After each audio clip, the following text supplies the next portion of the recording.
Greetings. Thank you for the opportunity to participate in this event.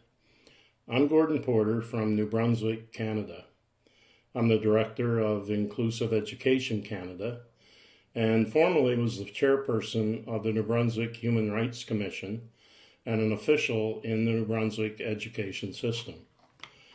New Brunswick began its journey to inclusion in 1986. The start of that was the adoption of the Canadian Charter of Rights and Freedoms in 1982. The Charter came into effect in 1985. The changes in New Brunswick stemmed from that change in our Constitution. In New Brunswick, our system for special education and learners who were experiencing learning challenges was significant. It was underdeveloped. A number of segregated schools still exist. Most regular schools had very few programs for children who needed support. The segregated schools were operated by parent groups with financial support from the government. Then we moved to inclusion. Let me describe to you what that meant. First of all, it meant a partnership with parents. Government, Ministry of Education, school district, and schools working with parents to make the changes needed to bring about inclusion. Second, it meant that we needed to change law and policy. Law so that students could go to the same school as their siblings and their peers. Third, the process had to be supported. Change is difficult, it's challenging, and it requires investments in people, procedures, information and training, coaching, problem solving, all focused on the work of teachers, principals, school system leaders, and of course, all in partnership with parents. So the result. What does it mean that New Brunswick schools are inclusive? First of all, it means that students go to the same school as their siblings and the kids across the street.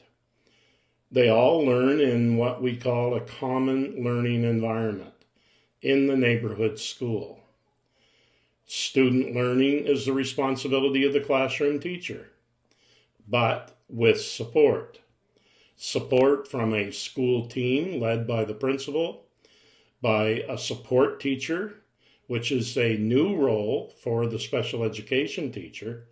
Instead of working directly with students, the support teacher works with classroom teachers to deal with the strategy development and solving the problems that inevitably occur.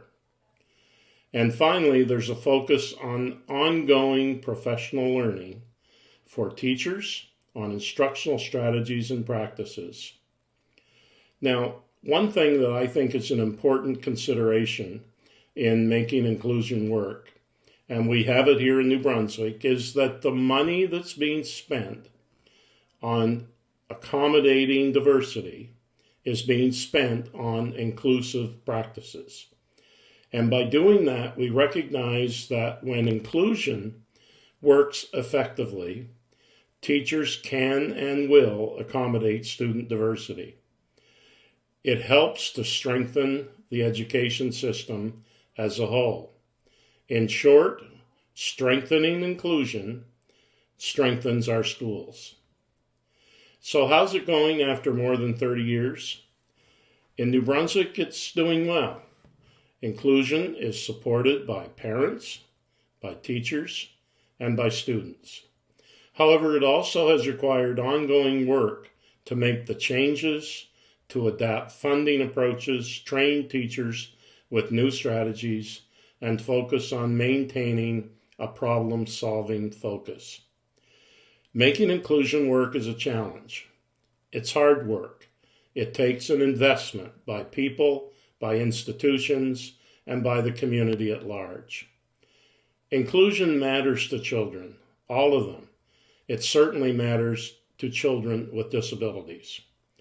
But it also matters for parents and teachers, and when we invest in actions that support inclusion, then those investments help strengthen our schools and our communities as well.